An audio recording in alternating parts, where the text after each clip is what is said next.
بسم اللہ الرحمن الرحیم نحمدہ ونصلی ونسلم علی رسولہ الکریم وعلی آلہ واصحابہ اجمعین۔ السلام علیکم ورحمۃ اللہ وبرکاتہ۔ ہم نے گزشتہ 6 ایام میں سورہ محمد کی 24 تا 38 اور سورہ الفتح کی ابتدائی 7 یعنی کل 25 آیات قرآنیہ کی تلاوت، ترجمہ اور تفسیر ریڈیو پاکستان کے عالمی سطح کے پسندیدہ پروگرام قرآن حکیم اور ہماری زندگی یعنی حی علی الفلاح میں سماعت کرنے کی سعادت پائی۔ ان آیات مبارکہ میں کتاب ہدایت نے ہمیں جن ہدایتوں، سعادتوں، برکتوں، رحمتوں اور دلی مسرتوں اور لذتوں سے نوازا وہ مختصراً یہ ہیں۔ جہاد کے متعلق بتایا کہ یہ اسلام کی وہ عبادت ہے جو اہل ایمان اور منافقین میں امتیاز پیدا کر دیتی ہے۔ منافقین وہ خطرناک جماعت ہیں جو سب سے زیادہ اسلام اور مسلمانوں کے لیے خطرات کا موجب بنتے ہیں۔ ان آیات میں ان کے کردار کو یوں نمایاں کیا گیا کہ اگر اقتدار ایسے لوگوں کو سونپ دیا جائے تو یہ فتنہ و فساد کی آگ بھڑکانے اور صلہ رحمی سے گریز کی راہ اختیار کرنے لگ جاتے ہیں، اور اپنی ان کمینی حرکتوں کی بنا پر اللہ کی رحمت سے دور کر دیے جاتے ہیں۔ سننے سمجھنے کی صلاحیتوں سے بھی ان کو عاری کر دیا جاتا ہے۔ اس کے بعد ایک اہم ذمہ داری کی طرف توجہ دلائی گئی کہ اللہ تعالی نے اپنے حبیب مکرم صلی اللہ علیہ وسلم کے ذریعے جو کتاب ہدایت یعنی قرآن حکیم عطا کیا ہے وہ محض تلاوت یا ایصال ثواب یا باہمی نزاع میں قسم اٹھانے کی خاطر نہیں آیا۔ وہ علوم و حکمت کا سرچشمہ ہے۔ اسے خوب توجہ سے پڑھا اور سمجھا جائے تاکہ تمام امور سے متعلق وہ جن عواقب و انجام کی خبر دیتا ہے اس سے آگاہ ہو کر دنیا و آخرت کی فلاح و صلاح کے ثمرات حاصل کیے جائیں۔ اگر قرآن میں تدبر یعنی غور و فکر کی عادت نہیں تو اس کا انجام اس کے سوا کچھ نہیں کہ دلوں پر تالے پڑ چکے ہیں، دل زنگ آلود ہو چکے ہیں۔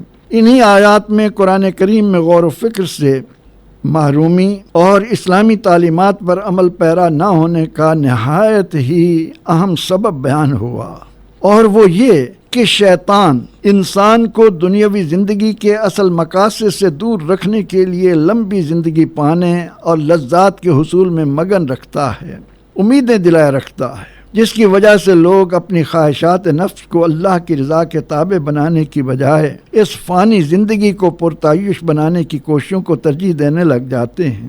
آگاہ کیا گیا کہ ایسے لوگ جو اسلامی تعلیمات پر عمل پیرا ہونے کی بجائے منچاہی زندگی بسر کرنے کو ترجیح دیتے ہیں ان کا انجام انتہائی ہولناک ہے۔ ایسے لوگوں کا جب دنیا سے قبر و آخرت کی طرف سفر شروع ہوتا ہے اور روح قبض کرتے وقت فرشتے ان کی ایسی درگت بناتے ہیں کہ الامون والحفیظ، موت کے فرشتے کس طرح روح نکالتے ہیں؟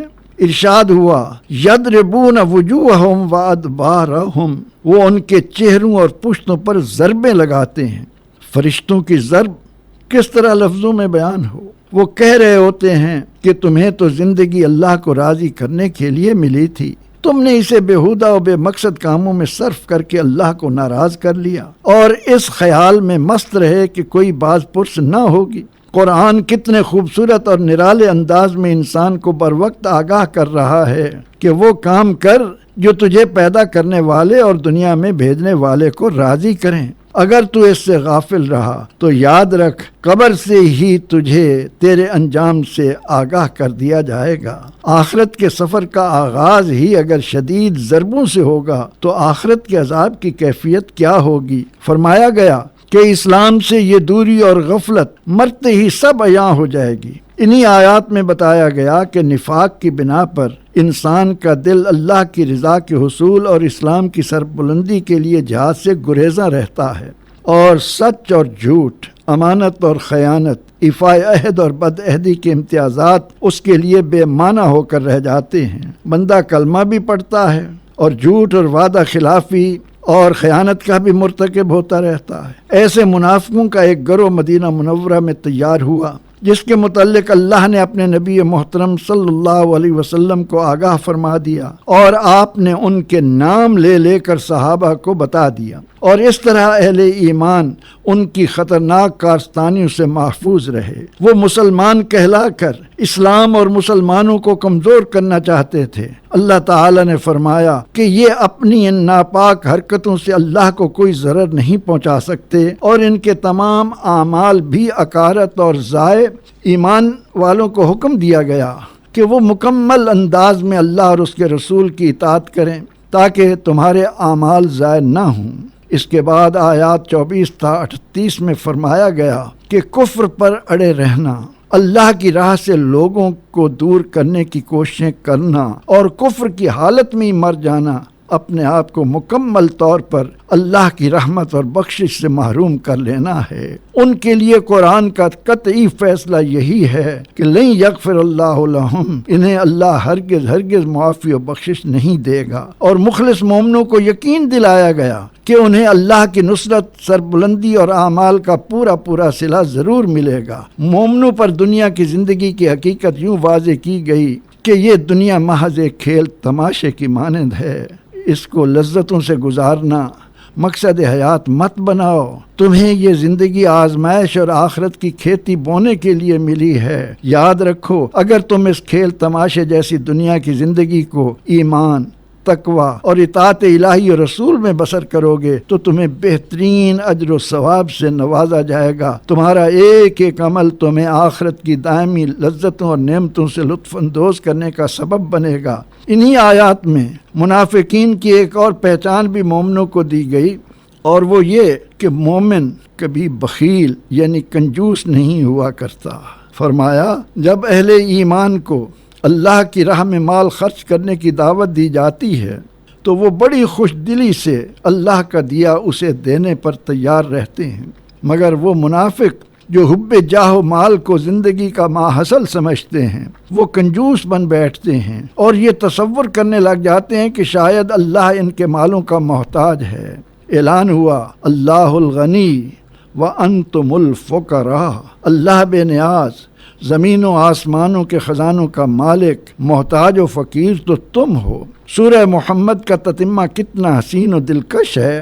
فرمایا گیا اے لوگو، اگر تم دین کو قبول کر کے اس کی تعلیمات پر عمل پیرا ہونا ترک کر دو گے، ان خوبصورت تعلیمات سے منہ موڑ لو گے تو اللہ کے ہاں کوئی کمی نہیں، وہ تمہیں ختم کر کے یا پستی و ذلتوں کے حوالے کر کے تمہاری جگہ اور لوگ لا کر بسا دے گا جو تم جیسے نہ ہوں گے۔ اس کے بعد سورہ الفتح کی آیات میں رب کریم نے اپنے نبی کریم صلی اللہ علیہ وسلم کو کھلی اور روشن فتح کی نوید سنائی جو صلح حدیبیہ کی صورت میں رونما ہوئی۔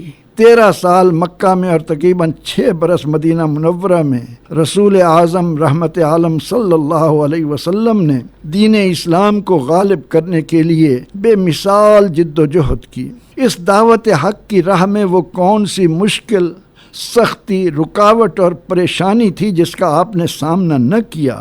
سنگ باری ہوئی، معاشرتی مقاطع ہوا، ہجرت کرنا پڑی، دو بدو جنگیں ہوئیں، مگر آپ صلی اللہ علیہ وسلم نے جس ثابت قدمی، اولوالعزمی، ہمت و حوصلہ اور صبر و استقامت کے ساتھ اس فریضے کی سر انجام دہی میں کارکردگی کا عملی پیکر بن کر دکھایا، یہ اسی کا نتیجہ تھا کہ رب تعالی نے اعلان فرمایا ہم نے آپ کو فتح مبین سے شاد کام کیا تاکہ کافروں کے، منکروں کے، مخالفوں کے، دشمنوں کے، حاسدوں کے تمام تر الزامات و توہمات اور بے بنیاد گمانات کو دفن کر دیا جائے اور قیامت تک دشمنان اسلام کو معلوم ہو جائے کہ پوری تاریخ انسانیت میں محمد عربی جیسا دانا و عاقل، اللہ کی محبت سے سرشار، اس کی مخلوق سے پیار کرنے والا اور کوئی نہیں۔ اعلان ہوا کہ آپ کی محنت رنگ لائی اور آپ پر اللہ کی نعمت اپنے اتمام کو پہنچی، اللہ کی نصرت کا وعدہ وفا ہوا، اور اس جد و جہد میں آپ کے ساتھی اہل ایمان کو ایمانی لذتیں، روحانی حلاوتیں، اکانی شرر پارے، اطمینان قلب اور اعلاء کلمات اللہ کی صورت میں نصیب ہوئے۔ اب وقت آ گیا ہے کہ منافق مرد اور عورتیں، مشرک مرد اور عورتیں بدگمانیوں کا شکار ہو کر خود اور دوسروں کو گمراہ کرنے والے اپنے انجام کو پہنچیں۔ انہیں معلوم ہو کہ دنیا کفر و نفاق کے سارے بچونگڑے اللہ جل مجدہ کے لشکر کے مقابل نہ ٹھہر سکتے ہیں اور نہ ہی ان میں مقابلے کی سکت ہے۔ اہل ایمان اپنے دلوں اور دماغوں کو اللہ کی عظمت، قدرت اور اس کی محبت سے سرشار کر کے یک زبان ہو کر پکاریے، وَقَانَ اللَّهُ عَزِيزًا حَكِيمًا، اللہ ہی زبردست طاقت اور بے مثال دانا ہے۔ اے ہمارے خالق و مالک، ہمیں صحابہ کرام رضوان اللہ علیہ مجمعین کی طرح قرآن و صاحب قرآن سے عملی تعلق مضبوط بنانے کی توفیق عطا فرما، آمین۔ وآخر دعوانا ان الحمد للہ رب العالمین۔